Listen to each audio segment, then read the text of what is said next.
Evelyn Carter stepped into the glass doors of Pinnacle Trust Bank in the heart of Charlotte, North Carolina, her purse clutched tightly against her navy cardigan. At 60, Evelyn carried herself with the quiet strength of someone who'd spent decades shaping young minds as a schoolteacher. Her graying curls were neatly pulled back, and she wore a simple silver cross necklace, a gift from her late husband, James, who'd passed 5 years prior. Today, she wore a tailored skirt and blouse, her outfit chosen with care, as if to honor the occasion. In her purse was a check for $12,500, sent by her son, Marcus, to cover unexpected medical bills from a recent hospital stay. Marcus had insisted, his voice warm over the phone, "Mama, let me take care of this. You've done enough." The bank's interior was sleek, with polished marble floors and a faint hum of air conditioning. Evelyn had been a customer here for over 20 years, back when it was a modest credit union. She approached the counter, where a young teller named Kaylee stood, her blonde ponytail swaying as she typed. Evelyn offered a polite smile. "Good morning. I'd like to deposit this check, please." She slid the check across the counter, its crisp edges a testament to Marcus's care in mailing it. Kaylee glanced at the check, her eyes narrowing. $12,500, she said, her tone sharp. "Can you confirm the account this is going into?" Evelyn nodded, providing her account number, which she'd memorized years ago. Kaylee tapped at her keyboard, then frowned. "And this Marcus Carter, who is he to you?" "My son," Evelyn replied, her voice steady but warm. "He sent it to help with some bills." Kaylee's lips pressed into a thin line. "What does he do that he's sending checks this big?" Her tone carried an edge, as if the amount itself was an accusation. Evelyn's fingers tightened around her purse strap. "He's in technology. He runs a company, Innovate Tech." Kaylee raised an eyebrow, picking up the check with a flick of her wrist. "I'm going to need to verify this. Checks this size, we have to be careful." Before Evelyn could respond, Kaylee turned to a shredder beside her station and fed the check through. The machine's whine sliced through the quiet lobby, and Evelyn's breath caught. "What are you doing?" she asked, her voice trembling but controlled. Kaylee shrugged, brushing her hands together. "If it's legitimate, he can send another.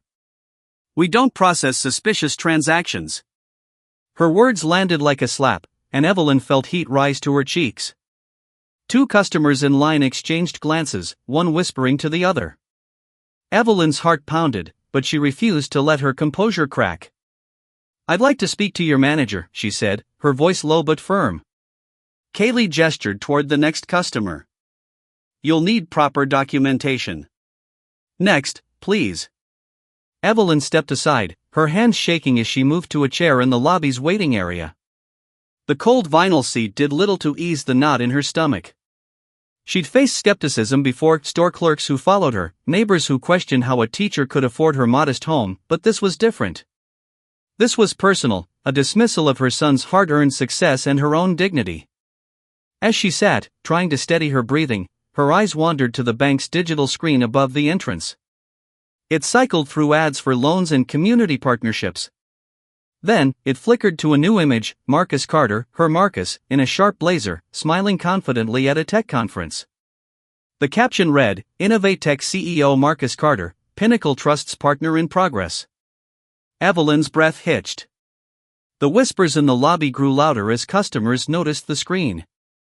"Wait, isn't that the name on her check?" a woman murmured. Kaylee's head snapped up, her face paling as the reality dawned. The branch manager, Richard Holt, emerged from his office, his tie slightly askew. He glanced at the screen, then at Evelyn, his expression shifting from confusion to alarm. "Mrs. Carter," he said, approaching her. "I think there's been a misunderstanding. Could we speak privately?" Evelyn stood, her back straight, her eyes meeting his. "I asked for a manager 10 minutes ago," she said, her voice calm but cutting. The lobby fell silent, and all eyes were on her as she followed Holt to his office, leaving Kaylee frozen at her station. In the small, glass-walled office, Holt gestured to a chair. "Please, Mrs. Carter, I'm so sorry for what happened." Evelyn sat, her hands folded. "Are you sorry because of what your teller did, or because my son's face is on your screen?" Holt's face reddened. Both, honestly. This is unacceptable. Kaylee's new, but that's no excuse. Evelyn's gaze didn't waver. She didn't ask for my ID. She didn't call to verify. She assumed I was a fraud because of how I looked. Holt swallowed, nodding. We'll replace the funds immediately and take internal action. Evelyn leaned forward. This isn't just about the money. It's about the way people like me are treated every day. Holt promised a full investigation, but Evelyn's focus was elsewhere. As she left his office, the screen still displayed Marcus's image, a silent rebuke to the bank's actions. She walked out, head high, unaware that the story was about to spread far beyond the bank's walls. Marcus Carter sat in his office in Raleigh, his desk cluttered with prototypes and coffee cups. At 35, he was the founder of Innovate Tech, a company revolutionizing sustainable tech solutions. He'd built his success from scratch, driven by his mother's lessons of resilience and integrity. When his phone buzzed with a call from Evelyn, he answered immediately. Mama? Everything okay? Her voice was steady but heavy as she recounted the incident at Pinnacle Trust. Marcus's jaw tightened with each word: shredded check, suspicious transaction, no apology until his face appeared. He leaned back in his chair, his mind racing. I'm coming to Charlotte, he said. Don't worry, I'll handle this. By noon, Marcus was on a flight, his laptop open to draft a plan. He wasn't angry in the way that shouted, his was a focused determination, honed by years of navigating boardrooms where he was often the only black face. He landed in Charlotte and drove straight to Pinnacle Trust, dressed in a simple sweater and jeans, his company's logo embroidered on the sleeve. The lobby was quieter than the day before, but the tension was palpable. Richard Holt greeted him at the entrance, flanked by two nervous staff members. Mr. Carter, we're deeply sorry for what happened to your mother, Holt began, extending a hand. Marcus didn't take it. Where's the teller who shredded the check? He asked, his voice even but firm. Holt hesitated. Kaylee's on leave while we review the incident. Marcus's eyes scanned the lobby, noting the digital screen still cycling his image. Your bank uses my face to promote itself, but my mother couldn't deposit a check without being called a fraud. Explain that. Holt stammered, it was a mistake. We're addressing it. Marcus pulled a folder from his bag. This is a list of every organization Innovate Tech partners with that banks here. If you want to keep their business, I suggest your corporate office acts quickly. Holt took the folder, his hands unsteady. We'll escalate this immediately, he promised. Marcus turned to the staff, his voice carrying across the lobby. This isn't about training. It's about respect. My mother taught me that, and she deserved it yesterday. A teller named Clara, who'd worked there for 15 years, nodded quietly. I know your mother, Mr. Carter. She's been banking here since I started. This shouldn't have happened. Marcus gave her a small nod, appreciating her sincerity. As he left, Marcus noticed a customer filming on their phone. By the time he reached his car, the video was online, tagged with #PinnacleTrustFail. Social media was already buzzing, with posts recounting Evelyn's story and others sharing similar experiences. One tweet read, they shredded a check from a CEO's mom and only cared when his face showed up. What about the rest of us? The post had 4,000 retweets by evening. Back at his hotel, Marcus called Evelyn. You okay, Mama? She sighed. I'm fine, baby. Just tired. I didn't want all this fuss. Marcus smiled. You taught me to stand up for what's right. This isn't just about you, it's about everyone who's been treated like they don't belong. Evelyn chuckled softly. You always were my stubborn one. That night, Marcus posted a statement on Innovate Tech's social media. Yesterday, my mother, Evelyn Carter, was humiliated at Pinnacle Trust Bank.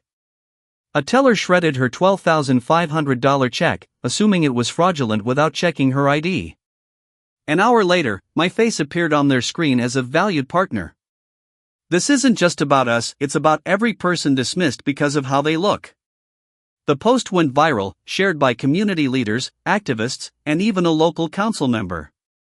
By morning, news outlets were calling, but Marcus held off, wanting to keep the focus on Evelyn's experience. The next day, a reporter from the Charlotte Observer requested an interview with Evelyn. Marcus checked with her first. "You don't have to, Mama, but your story matters." Evelyn hesitated. "I'm no hero, Marcus. I just wanted to pay my bills." He smiled. "That's exactly why people need to hear you." She agreed, and the interview was set for her living room, where she felt most at home. Evelyn sat in her favorite armchair, a quilt draped over the back, as Dana Lee, a reporter from the Charlotte Observer, set up her recorder. The living room smelled of lavender and fresh coffee, and sunlight filtered through Evelyn's handmade curtains. Dana's questions were gentle but direct. "Mrs. Carter, what was it like standing at that counter, watching your check get shredded?" Evelyn paused, her hands folded. "It felt like I was invisible. I'd been a teacher, a mother, a taxpayer, none of that mattered." She looked at me and saw someone who couldn't possibly have a son like Marcus. The article, published the next day under the headline "Evelyn Carter's Story, A Mother's Dignity Denied," struck a chord. Evelyn's plain-spoken truth, her description of her navy cardigan, the teller's dismissive tone, the shredder's hum, resonated with readers. Social media amplified the story, with hashtag #JusticeForEvelyn trending locally. People began sharing their own experiences: a grandfather denied a withdrawal, a single mother questioned over a small deposit. The pattern was clear, and Evelyn's story became a rallying point. Pinnacle Trust's corporate office issued a statement: "We regret the incident involving Mrs. Evelyn Carter and are reviewing our procedures to ensure fair treatment for all customers." But the apology felt hollow, failing to address the specifics of Evelyn's humiliation. Customers responded by closing accounts, posting screenshots with captions like, "If Evelyn isn't safe here, neither am I." A local activist group organized a small protest outside the bank, holding signs reading "Respect every customer." Marcus, meanwhile, was strategizing with his team. His PR manager, Aisha Brooks, advised a single, high-impact interview. "Your calm approach is what's making this resonate," she said. "People see your mother's grace in you." They chose a local station, Channel 7, for a live interview in Evelyn's home. During the broadcast, Evelyn spoke softly but powerfully. "I didn't want to be a story," she said. "But if this helps one person avoid what I went through, it's worth it." Marcus added, "This isn't about me or my company. It's about making sure no one else feels what my mother felt." The interview garnered 5 million views online, and the story spread nationally. A morning show invited Evelyn, but she declined, uncomfortable with the spotlight. Marcus respected her choice but kept the pressure on Pinnacle Trust, meeting with community leaders to discuss systemic reform in banking. The bank announced a customer respect initiative, but skepticism remained high, with many calling it a publicity stunt. Evelyn, back in her kitchen, baked pies for her church group, trying to reclaim normalcy. She watched the news with a mix of pride and unease, her name now tied to a movement she hadn't sought. "Lord, I just wanted to deposit a check," she murmured, smiling faintly. But the stories pouring in, letters, emails, even a call from a retired teacher in Atlanta, showed her the impact.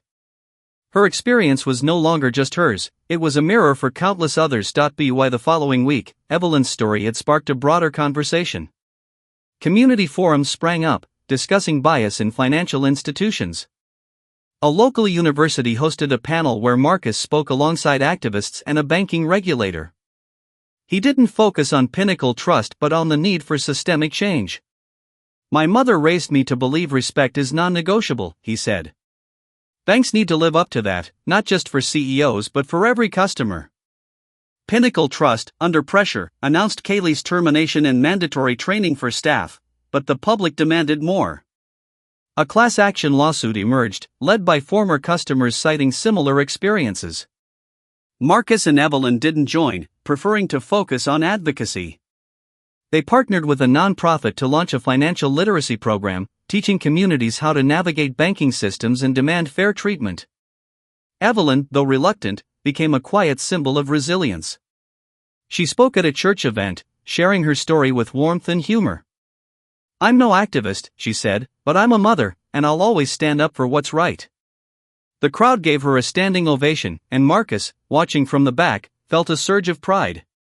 Months later, Pinnacle Trust invited Evelyn to a community forum to discuss reforms. She attended, not for the bank but for the people in the room: teachers, retirees, single parents who shared her story. The bank's CEO apologized directly, and while Evelyn accepted it, she said, "Words are easy. Show us with actions." The bank pledged to fund scholarships in her name, a gesture she accepted on behalf of her students. Evelyn and Marcus sat on her porch one evening, the air thick with summer warmth. "You didn't have to do all this, baby," she said. Marcus smiled. "You taught me to fix what's broken. We're just getting started." Their story, born from a shredded check and a screen's revelation, had become a beacon, proving that dignity, when defended, could change more than one heart.